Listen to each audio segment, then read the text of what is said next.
નમસ્તે વિદ્યાર્થી મિત્રો, હાર્દિક સર એકેડમી યુટ્યુબ ચેનલમાં આપ સૌનું ખૂબ ખૂબ સ્વાગત છે. આજનો જે વિડીયો લેક્ચર છે એમાં આપણે ચર્ચા કરશું 3 જુલાઈના તમામ અગત્યના કરંટ અફેર વિશે. તો વિડીયો શરૂ કરું એ પહેલાં તમે આપણી એન્ડ્રોઈડ એપ્લિકેશનમાં જોઈન થઈ શકો છો. એન્ડ્રોઈડ એપ્લિકેશન લિંક ડિસ્ક્રિપ્શનમાં પણ મળી જશે. આ વિડીયોની પીડીએફ મળશે, સાથે સાથે ઈ બુક્સ મળશે. ઈ બુક્સની અંદર આપણે આ વખતે થોડુંક એવું ફીચર આપણે એક નાખવા જઈ રહ્યા છે કે આ જે નોર્મલી કેવું હતું કે ઈ બુકની અંદર અને આ લેક્ચરની પીપીટીનું જે કન્ટેન્ટ છે બેનું સેમ રહેતું હતું. અત્યારે ઈ બુકની અંદર થોડુંક 2-4 મુદ્દા દરેક ટોપિકની અંદર એવા એડ કરું છું કે જે જીકે સંબંધિત હોય ને તમને પરીક્ષા માટે ઉપયોગી બને. તો 2-5 મુદ્દા દરેક ટોપિકની અંદર હું એડ કરતો જઈશ જીકેના, અને એ તમને પરીક્ષામાં ઉપયોગી બનશે. તો ટૂંકમાં ઈ બુકની અંદર અહીંયા લેક્ચરની પીડીએફ કરતાં થોડુંક કન્ટેન્ટ વધારે હશે. ઓકે, તો ડેઇલીના કરંટ અફેરની અંદર આપણે 7-8 ક્વેશ્ચન સ્ટડી કરીએ છીએ. એમાં 2-5 મુદ્દા તમે ગણતા જાઓ તો આખા દિવસના તમને એક લેક્ચરના મતલબ કે એક દિવસની પીડીએફની અંદર તમને એપ્રોક્સિમેટલી 20 થી 30 મુદ્દા તમને એક્સ્ટ્રા થઈ જશે. ક્લિયર? તો થોડું ઘણું કન્ટેન્ટ આપણું વધારે કવર થઈ જશે એની અંદર. શરૂ કરીએ આજનો વિડીયો. સૌથી પહેલો બીજું કોન્સ્ટેબલના પ્રૂફ સાથેની આપણે પીડીએફ અપલોડ થઈ ચૂકી છે, તો એ તમે જોઈ શકો છો. એપ્લિકેશનમાં પણ છે. તમે ડાયરેક્ટલી લોગિન કરશો, પહેલો જ પેજની અંદર દેખાશે તમને. પીએસઆઈની કોન્સ્ટેબલની બેયની છે 2026 વાળી. તો તમે ખાલી ક્લિક કરશો એટલે આખી પીડીએફ ઓપન થઈ જશે. અને આવું પ્રૂફ સાથેનું કોઈ લગભગ મારા ખ્યાલથી મારા સિવાય કોઈ દેતું નહીં હોય કે ભાઈ કેટલા પ્રશ્ન પ્રૂફ સાથે પૂછાયા છે, કયા દિવસના કરંટ અફેરમાંથી પૂછાયા છે, આખું પ્રૂફ સાથે આપેલું છે. શરૂ કરીએ વિડીયો. કયા રાજ્યની 52 બુટી સાડી જે છે એને જીઆઈ ટેગ મળ્યો છે? હાલમાં જ 52 બુટી સાડી જે છે બિહારની છે. હાલમાં જ એને જીઆઈ ટેગ મળ્યો છે. આન્સર આવશે બિહાર. તો બિહારના 3 પ્રોડક્ટ છે એને જીઆઈ ટેગ મળ્યો છે હાલમાં. એક તો 52 બુટી સાડી, પછી પથ્થરકટ્ટી સ્ટોન ક્રાફ્ટ અને પીડિયા પેઇન્ટિંગ. આ 3 પ્રોડક્ટ છે બિહારના, એને હાલમાં જીઆઈ ટેગ મળ્યો છે. અગાઉ ઝારખંડના કેટલા 10 પ્રોડક્ટને જીઆઈ ટેગ મળ્યો હતો, એ આપણે અગાઉ ભણી ચૂક્યા છીએ. ઓકે, બાકી 52 બુટી સાડી જે છે બરાબર, એ બિહારના નાલંદા જિલ્લા સાથે જોડાયેલી છે. અનોખી વણાટ શૈલી માટે જાણીતી છે, જેમાં 52 વિશિષ્ટ ડિઝાઇન કે બુટીઓ છે એનાથી એને કંડારવામાં આવે છે. પછી પથ્થરકાટી સ્ટોન ક્રાફ્ટ જે છે, ઓકે, એ બિહારના ગયા જિલ્લાની પ્રોડક્ટ છે. કાળા ગ્રેનાઇટ પથ્થરોનો ઉપયોગ કરી સુંદર કલાત્મક શિલ્પો અને વસ્તુઓ છે બનાવવામાં આવે છે. આ ઉપરાંત પીડિયા પેઇન્ટિંગ જે છે બરાબર, એ ભોજપુર જિલ્લો જે છે બિહારનો, ભોજપુર વિસ્તાર, તો ત્યાંના સ્થાનિક મહિલાઓ દ્વારા વિવિધ પરંપરાગત તહેવારો છે, ધાર્મિક પ્રસંગો છે બરાબર, તો એને એક પેઇન્ટિંગ સ્વરૂપે દોરવામાં આવે છે. બાકી બિહારના મિથિલા મખાના પ્રસિદ્ધ છે, એને ભૂતકાળમાં જીઆઈ ટેગ મળી જ ગયો છે. અને કોઈ પણ પ્રોડક્ટને જીઆઈ ટેગ મળે તો કેટલા વર્ષ સુધી માન્ય રહે, તો કે 10 વર્ષ સુધી માન્ય રહે, એ પણ યાદ રાખવાનું. વિશ્વ યુએફઓ દિવસની ઉજવણી ક્યારે કરવામાં આવેલી હતી? તો વિશ્વ યુએફઓ દિવસ છે 2 જુલાઈએ ઉજવાય છે દર વર્ષે. તો આ વખતે પણ 2 જુલાઈએ ગઈકાલે ઉજવાઈ ગયો. યુએફઓનું ફૂલ ફોર્મ થાય અનઆઇડેન્ટિફાઈડ ફ્લાઇંગ ઓબ્જેક્ટ બરાબર. આ યુએફઓ છે બરાબર, એ ન્યૂ મેક્સિકો રોઝવેલની ઘટના પછી આનું યુએફઓની ઉપર ધ્યાન કેન્દ્રિત થયું 1947 જુલાઈમાં બરાબર. એક ફ્લાઇંગ ઓબ્જેક્ટ છે ક્રેશ થઈ હતી એવો દાવો કરવામાં આવ્યો હતો. એના અવશેષ પણ મળ્યા હતા, પણ પાછળથી અમેરિકા છે બરાબર, એના આર્મી છે અમેરિકાની, એણે એવું જાહેર કર્યું હતું કે આ તો એન્વાયરમેન્ટનો બલૂન છે બરાબર, હવામાંથી ક્રિએટ થયેલો બલૂન છે એવું કીધેલું. ઓકે, તો પછી એ આખી સ્ટોરી ત્યાં પૂરી થઈ ગઈ. પણ સૌથી પહેલો વિશ્વ યુએફઓ દિવસ છે 2004માં ઉજવવામાં આવેલો હતો. ખર્ચી પૂજા ફેસ્ટિવલ કયા રાજ્યમાં ઉજવાયેલો છે? તો ખર્ચી પૂજા ફેસ્ટિવલ છે એ ત્રિપુરાનો પ્રસિદ્ધ તહેવાર છે. ઓપ્શન બી આપણો જવાબ છે. હાલમાં જ ખર્ચી પૂજા ફેસ્ટિવલ છે બરાબર, એ ત્રિપુરા રાજ્યના અંદર ઉજવવામાં આવેલો છે. ઓકે, અને આ તહેવાર છે બરાબર, એ 14 દેવતાનો તહેવાર તરીકે પણ ઓળખાય છે. આ તહેવારની ઉજવણીના ભાગરૂપે ત્રિપુરા સુંદરી માતા જે છે એની માસિક ધર્મની પૂજા કરવામાં આવે છે બરાબર. અને ત્રિપુરાનો પ્રસિદ્ધ તહેવાર છે ખર્ચી પૂજા ફેસ્ટિવલ. ઓકે, બાકી દરિયા પૂજા પણ ત્રિપુરાનો પ્રસિદ્ધ ફેસ્ટિવલ છે. ઓકે, એને પણ યાદ રાખી લેજો. ઓકે, બાકી ત્રિપુરાની અંદર નેશનલ પાર્ક આવેલા છે, રાજબારી નેશનલ પાર્ક અને ક્લાઉડેડ લેપર્ડ નેશનલ પાર્ક બરાબર. આ 2 નેશનલ પાર્ક ત્રિપુરાના પ્રસિદ્ધ છે. મુખ્યમંત્રી માણિક શાહ છે, રાજ્યપાલ ઇન્દ્રસેના રેડ્ડી હાલમાં પણ છે જ. દુનિયાના સૌથી સુંદર એરપોર્ટ 2026ની યાદીમાં ભારતના કુલ કેટલા એરપોર્ટને સ્થાન મળ્યું છે? તો ભારતના ટોટલ 2 એરપોર્ટને આમાં સ્થાન મળ્યું છે. આન્સર આવશે 2. દુનિયાના સૌથી સુંદર એરપોર્ટ છે, બરાબર, આ યાદી જાહેર કરી છે પ્રિક્સ વર્સાઈ નામની કંપનીએ. તો પ્રિક્સ વર્સાઇલ નામની જે કંપની છે, બરાબર, એમના દ્વારા વિશ્વના સૌથી સુંદર એરપોર્ટની 2024ની યાદી જાહેર કરી. એમાં ભારતના 2 એરપોર્ટ છે. કયા કયા? મુંબઈ એરપોર્ટ અને ગુવાહાટી એરપોર્ટ. બરાબર. આ રેન્કિંગ કયા કયા પરિબળોથી આપવામાં આવે છે? સસ્ટેનેબિલિટી, ઇન્ફ્રાસ્ટ્રક્ચર, યાત્રીઓની સગવડતા અને આવા બધા માપદંડોથી રેન્કિંગ તૈયાર કરી છે. આ પુરસ્કાર અથવા તો રેન્કિંગ એની સત્તાવાર પ્રક્રિયા ફ્રાન્સની રાજધાની પેરિસથી કરવામાં આવે છે. બરાબર. અને ફ્રાન્સની રાજધાની પેરિસ જે છે, બરાબર, એ યુનેસ્કોનું હેડક્વાર્ટર પણ છે. ક્લિયર? બાકી આસામનું ગુવાહાટી એરપોર્ટ જે છે, બીજા કયા નામથી ઓળખાય છે? આ ગોપીનાથ બારદોલોઈ એરપોર્ટના નામથી પણ ઓળખાય છે. ત્યાંના મુખ્યમંત્રી હતા, બરાબર, આસામ રાજ્યના, અને ઘણો ફાળો પણ હતો એમનો, બરાબર, આસામના વિકાસમાં. તેમના નામથી ઓળખાય છે. મુંબઈ ઇન્ટરનેશનલ ફિલ્મ ફેસ્ટિવલ 2026ની કેટલામી આવૃત્તિ, વૃત્તિની આવૃત્તિ એનું આયોજન કરવામાં આવ્યું છે? હાલમાં જ મુંબઈ ઇન્ટરનેશનલ ફિલ્મ ફેસ્ટિવલની 19મી આવૃત્તિનું આયોજન થયેલું છે. ઓપ્શન ડી આપણો જવાબ છે. તો હાલમાં જ છે 19મું ઇન્ટરનેશનલ ફિલ્મ ફેસ્ટિવલ છે, એની શરૂઆતની જે ફિલ્મો છે, કયા કયા દેશમાંથી લેવામાં આવી? કેનેડા, ફિલિપિન્સ અને આઇસલેન્ડમાંથી. ત્રણેય આંતરરાષ્ટ્રીય ફિલ્મો છે, બરાબર, સ્ટાર્ટિંગમાં પ્રકાશિત થઈ. આયોજન ક્યાંથી? મુંબઈમાં થઈ. ઓકે. બાકી ફેસ્ટિવલની અંદર 3 ફિલ્મોની વાત કરીએ તો કઈ કઈ હતી?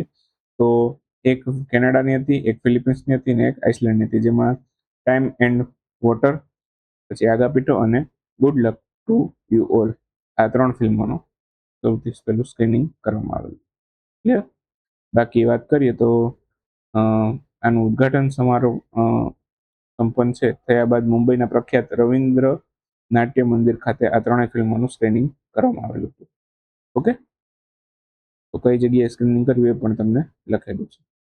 ઓકે. બાકી મુંબઈ ઇન્ટરનેશનલ ફિલ્મ ફેસ્ટિવલ છે એ ડોક્યુમેન્ટરી, શોર્ટ ફિક્શન અને એનિમેશન ફિલ્મો છે, બરાબર, એના ઉપર એવોર્ડ આપતો એક આખું ફેસ્ટિવલ છે. ક્લિયર? તો 15 થી 21 જૂન દરમિયાન આયોજન થયેલું છે. એમાં જે સ્ટાર્ટિંગની વાત કરીએ, જે ફિલ્મો સ્ક્રીનિંગ થઈ છે, તેમાં ટાઈમ એન્ડ વોટરની વાત કરીએ તો આ પીગળતા ગ્લેશિયર અને ધૂંધલી યાદો છે એના ઉપર આધારિત ફિલ્મ છે, જેનું નામ છે ટાઈમ એન્ડ વોટર. ઓકે. તો આ એનું જે નિર્દેશ છે, બરાબર, એ સારા ડોસા દ્વારા કરવામાં આવેલું છે. ઓકે. અને બાકી ચિંતનશીલ મહોત્સવ છે એની ચિંતનશીલ શરૂઆત કરે છે. ક્લિયર? એના પછીની વાત કરીએ તો ફિલિપિન્સની શોર્ટ ફિલ્મની વાત કરીએ, બરાબર, જેનું નામ છે આગાપીટો. એ તાગાલોગ ભાષામાંથી બનેલી છે, બરાબર, અને એનું નિર્દેશન કોણે કર્યું છે? તો કે અરવિંદ બેલાર મિનોએ. ઓકે. અને બીજા કોણ હતા એની સાથે? કાયલા રોમેરો. ઓકે. તો બંને મળીને એનું નિર્દેશન કર્યું છે. ફિલિપિન્સની ફિલ્મ છે આગાપીટો. પછી કેનેડાની જ આવી રીતની એક ફિલ્મ છે જેનું નામ છે Cordell good luck to you all. Okay. આનું નિર્દેશન કોણે કર્યું છે? તો કે કોર્ડેલ બાર્કરે કર્યું છે. ઓકે. તો એને પણ યાદ રાખજો. ક્લિયર થઈ ગયું એટલું? ઓકે. બાકી વાત કરીએ તો આ મુંબઈ ઇન્ટરનેશનલ ફિલ્મ ફેસ્ટિવલની શરૂઆત ક્યારથી થઈ? 1990માં માહિતી પ્રસારણ મંત્રાલય હેઠળ એ ફિલ્મ ડિવિઝન દ્વારા આયોજન કરવામાં આવે છે ભારતમાં. બાકી સિનેમા જગતનો સર્વોચ્ચ પુરસ્કારની વાત કરીએ તો દાદા સાહેબ ફાળકે પુરસ્કાર છે, બરાબર, એ ભારતીય સિનેમાના પિતામાં ગણાતા ડુંડીરાજ ગોવિંદ ફાળકેની યાદમાં આપવામાં આવે છે Dada Saheb Phalke award. ફ્રાન્સની Dassault system દ્વારા ભારતનું પ્રથમ ન્યુક્લિયર એન્જિનિયરિંગ ડિઝાઇન સેન્ટર જે છે, જેનું નામ છે કોડેન, એની સ્થાપના કયા સ્થળે કરવામાં આવી છે? તો આ આઈઆઈટી હૈદરાબાદ ખાતે કરી છે. તો કોડેનની સ્થાપના કરવામાં આવી છે ફ્રાન્સના ડસોલ્ટ નામની કંપનીએ. ભારતનું પ્રથમ ન્યુક્લિયર એન્જિનિયરિંગ ડિઝાઇન સેન્ટર છે, બરાબર, એ કોડેન નામ રાખ્યું છે, એની સ્થાપના કરી છે આઈઆઈટી હૈદરાબાદમાં. ઓકે. બાકી કેન્દ્રની સ્થાપના માટે આઈઆઈટી હૈદરાબાદ, ડસોલ્ટ સિસ્ટમ અને કોસ્ટલ એન્જિનિયરિંગ પ્રાઇવેટ લિમિટેડ, આ ત્રણેય વચ્ચે એમઓયુ સાઇન થયા છે. ઓકે. અને સાઇન કર્યા એ ક્યાં કર્યા? ફ્રાન્સના નીસ શહેરની અંદર કર્યા. ભારત ઇનોવેટર સમિટ થઈ હતી 2026ની, એ દરમિયાન આના ડોક્યુમેન્ટ સાઇન થયા. ઓકે. બાકી આ ન્યૂ ડિઝાઇન સેન્ટરનો મુખ્ય ઉપયોગ છે, એનો ઉદ્દેશ છે એ આગામી પેઢી માટે સુરક્ષિત ન્યુક્લિયર રિએક્ટર ડિઝાઇન કરવાનું છે. ભારતની ન્યુક્લિયર ઉત્પાદનની ક્ષમતા છે, બરાબર, ન્યુક્લિયર એનર્જીની ઉત્પાદનની ક્ષમતા છે 100 ગીગાવોટ સુધી આપણે લઈ જવાની છે પરમાણુ ઉર્જાનું કયા વર્ષ સુધીમાં, તો કે 2047 સુધીમાં. ઓકે, ચલો મેં ઘણા ટાઈમથી તમને કરાવેલા છે. 500 ગીગાવોટની રિન્યુએબલ એનર્જીનો લક્ષ્યાંક કયા વર્ષનો છે, બરાબર, અને પવન ઉર્જા છે, બરાબર, એના માટે કયો લક્ષ્યાંક રાખેલો છે અને કયા વર્ષનો, બરાબર, મતલબ 100 ગીગાવોટનો છે પવન ઉર્જાનો કે 150 ગીગાવોટનો છે અને કયા વર્ષ સુધીમાં આપણે હાંસિલ કરવાની છે. ક્લિયર? આ બે લક્ષ્યાંક તમારે મને કોમેન્ટમાં જણાવવાના છે. ઓકે, આ તમારું આજનું હોમવર્ક. બાકી વાત કરીએ તો 26મું બ્રિક્સ કૃષિ સંમેલન હમણાં જ મધ્યપ્રદેશના ઇન્દોરમાં થયું છે, એટલે પણ યાદ રાખજો.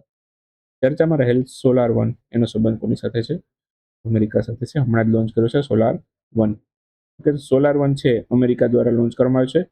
2025માં જ એકચ્યુઅલમાં લોન્ચ થયેલો છે. ફાલ્કોન 9 રોકેટની મદદથી લોન્ચ કરેલો છે સ્પેસએક્સમાં. ઓકે, તો હાલમાં ચર્ચામાં આવેલો હતો, એટલા માટે આપણે યાદ રાખશું. 2025માં નાસા સ્પેસએક્સનું ફાલ્કોન 9 રોકેટ હતું, એની મદદથી લોન્ચ કર્યું હતું. ફાલ્કોન 9 એવું રોકેટ છે કે જે રિયુઝેબલ છે.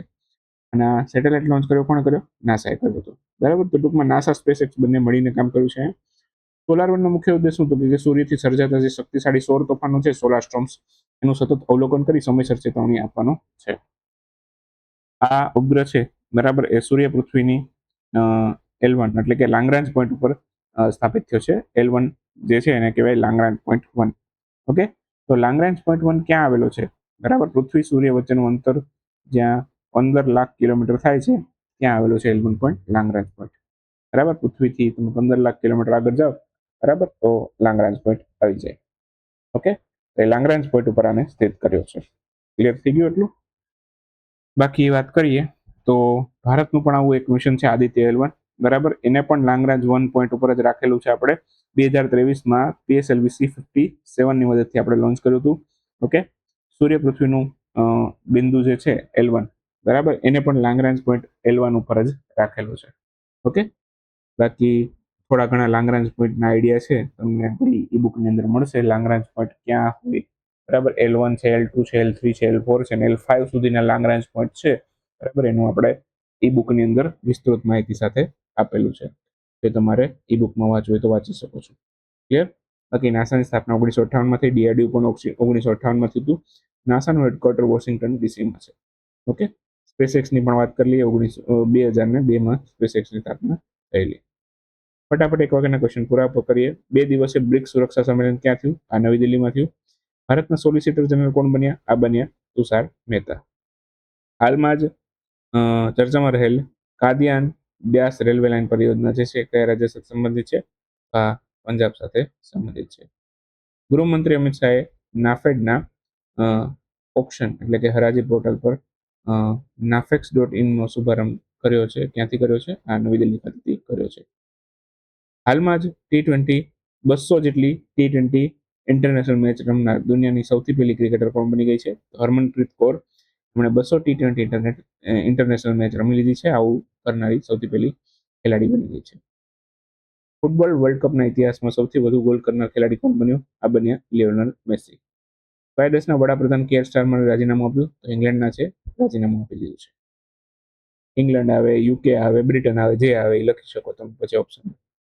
હાલમાં ભારતની પ્રથમ વાણિજ્યિક સ્તરની કોલસાની એમોનિયમ નાઇટ્રેટ પરિયોજના છે એનું ઉદ્ઘાટન વડાપ્રધાન મોદીએ કયા રાજ્યમાંથી કર્યું છે? આ કર્યું અમે ઓડિશામાંથી. હાલમાં જ આયોજિત FIH નેશન્સ કપ એનું ટાઇટલ કોણે જીત્યું? આ ભારતે જીત્યું. હાલમાં કયા રાજ્ય સાથે સંબંધિત ખુરાસાની આંબલી એને જે ટેગ મળ્યો છે? તો ખુરાસાની આંબલી જે છે, ઓકે, એ છે મધ્યપ્રદેશની, એને હાલમાં જ જે ટેગ મળ્યો છે. સરહદી જિલ્લામાં નવી દિલ્હીમાં પ્રતિષ્ઠિત સ્કોચ એવોર્ડ છે એનાથી કોને સન્માનિત કર્યું છે? તો પૂંચ નામનો જિલ્લો જે છે, બરાબર, એને સ્કોચ એવોર્ડ આપવામાં આવેલો છે. 3 જુલાઈનો વિડીયો મળશો આવતીકાલે 4 જુલાઈના વિડીયોમાં. ત્યાં સુધી રજા લેશું.